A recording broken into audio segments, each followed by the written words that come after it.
Thank you for joining us. We are doing a tutorial today on the song We Don't Talk About Bruno, and I have Miss Victoria here, which is one of our vocal instructors and is going to be helping us with some important tips if you want to learn this super popular song. So the first one that we want to talk about is choosing the characters. Yeah. Now this has, I believe it's what, 5 different characters? Five. So we have 5 different people that recorded this song in the studio. A lot of them have different voices, different ranges, and because they probably recorded a bunch of different takes, it's very easy to interlock them. But you only have one voice. So it's very important that you choose what to sing and what not to sing. So what is your recommendation into who is the principal character and what should they be almost like looking for? Definitely Beba. She sings the melody, Okay. and she sings the most parts, I believe. So Beba for sure. Okay, now we almost probably would advise you to sing Peppa's part and then Camilo and Isabella, right? Which is almost like those would give you through all because the song is literally like a medley of people in different moments doing different things.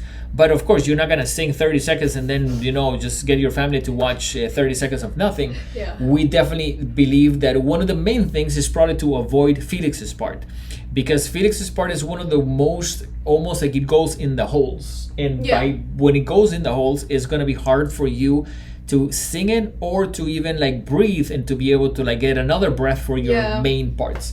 So definitely choosing the right parts is good. And I would say almost go to quality, not necessarily quantity. Even if you have to sing less parts, but almost choose the ones that you sound the best and stick to them. Now, the second thing that we want to talk about is this, and I really like the song, as you guys may know, is done by Lin-Manuel Miranda. He has a big background into hip hop. So as soon as we get into Dolores' part, it's almost like a rap, right? Yes. Now, what would you say is the main thing that happens when someone is studying and does a rap? What are the main points that they have trouble with? The pronunciation of the lyrics. Okay. For sure. Now, one thing, and I have actually been, I guess, in the position that I had to do a couple of raps in my life because no one else could do it. And I was like, okay, sure, I'll do it. Rap, I would say, is really important to learn it slowly. So you want to take it and really, really slow it down. And even better, probably take the singing out of it and just speak it, but speak it in rhythm. So we want to try to show you guys what that would be like and almost do it pretty slow here. So she can show you what it would be like to practice Dolores' part. For to live in fear of Bruno stuttering and stumbling. I can know it's you, I'm sort of muttering and mumbling. I associate him with the sound of falling sand. So it is very important to practice that very, very slowly. And I would even encourage you guys to take advantage of the fact that you can slow down the YouTube track directly so you can hear the original singer.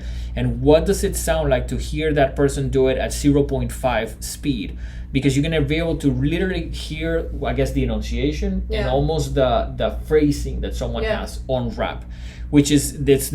In rap, I would assume that it's almost like it's not about the pitch, it's about the rhythms. The feel too. And the feel. So it's almost like, how do you work on that? By listening to it and do it slowly. So cover the rap, we want to talk a little bit about the stylistic things that have to do with singing a Latin song.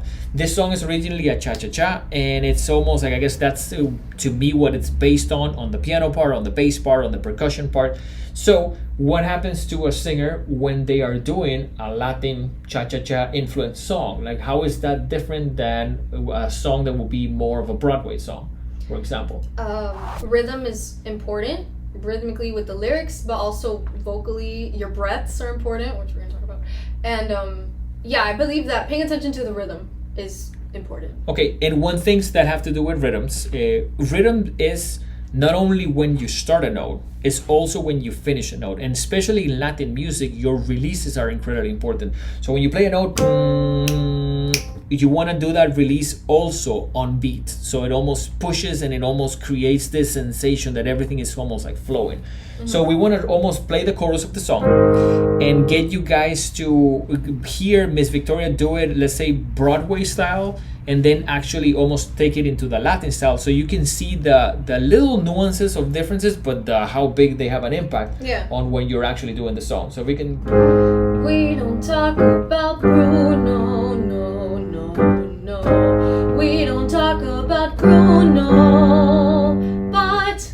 Okay, Okay, so for example, there the butt is almost held, right? Yes. And you're also almost trying to probably go more legato, more connected between the notes, right? Instead of like more short notes, you're like almost carrying it out. Yeah. Okay. So now can we do the same thing, but a little bit more like Latin style? So 1, 2, 3, 4. We don't talk about Bruno, no. We don't talk about Bruno, but good. Okay. So and it's a big difference.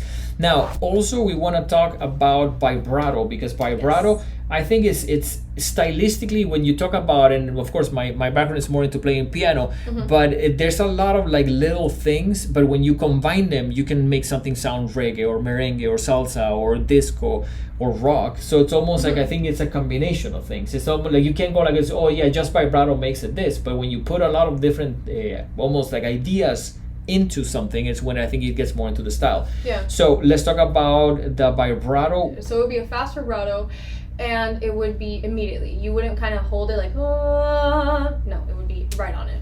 Okay, so almost like a very aggressive vibrato. Yeah. And that also makes it almost a part of the thing. Can we show them, I guess, the main thing Straight. With or without vibrato? Because I think it's almost, to me, and we were like practicing today, that sounds like to me the most odd when it has no vibrato. Let's have you guys hear it. No vibrato? Yeah, no vibrato. Okay.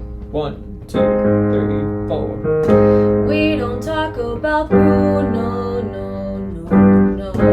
We don't talk about Bruno, but Okay, and now with aggressive vibrato. 1, 2, 3, 4. we don't talk about Bruno, no. We don't talk about Bruno, but Okay, so you can see to me is a big difference. So that makes a huge impact. So lastly, we want to talk about breath, about how to breathe, how to have some strategies when it comes to breathing. I think we always recommend our students to actually take the lyrics and jot down where they need to breathe. So breathing is not like a random thing. Nope. You at least try to train yourself to like, okay, in between these two words, I need to breathe because I need enough air to support what's coming. So what would you think are some good strategies to work on this song, specifically when it comes to breath? definitely to make sure that you're not taking like a gasping kind of breath, which is usually in our shoulders, because that's not the type of breath you need to carry out the phrase. Marking where your breaths are, and definitely when you do breathe in, breathe deeply, breathe low, right? Yeah. Okay, so definitely I think it's a wonderful song. I think it's attracting a lot of attention to people that want to sing it. I would say, and this is also something that we talk about, how would you say between 1 to 10 how hard this song is? I would say like around 6 to 7, because harmonically it's pretty difficult. Okay, and pretty much what that means is like if you have, let's say, a chord like this one and you're singing one of the main notes, you can hear it. It's a little bit easier, but when you have a chord like this one and you're singing this note, that almost has more color to it. Yeah. And because it has more color, sometimes it's harder to know where does that note land into like the whole scheme of things. But we definitely want to, even though it's probably not a great song for beginners, right? No, it has a lot of intervals as well. Yes, but at the same time, I think it's sometimes as a musician, and I think that happens to both of us as instructors, I know that you may want to do this song, but maybe you're not ready for it, and maybe you should do other things to prepare you for this. It's a beautiful song. I really like Lin-Manuel Miranda's work and how much it's stitched into together, because it has a lot of elements. I think it's an incredibly rich song when it comes to like the whole, everything that happens in it. But we definitely want to encourage you guys to practice it and practice it with all of these tips. If you would like more information about what we do here, definitely check our main website, thehitmusicstudio.com. We want to thank Miss Victoria for once again being a part of this tutorial, and we'll see you guys on the next one.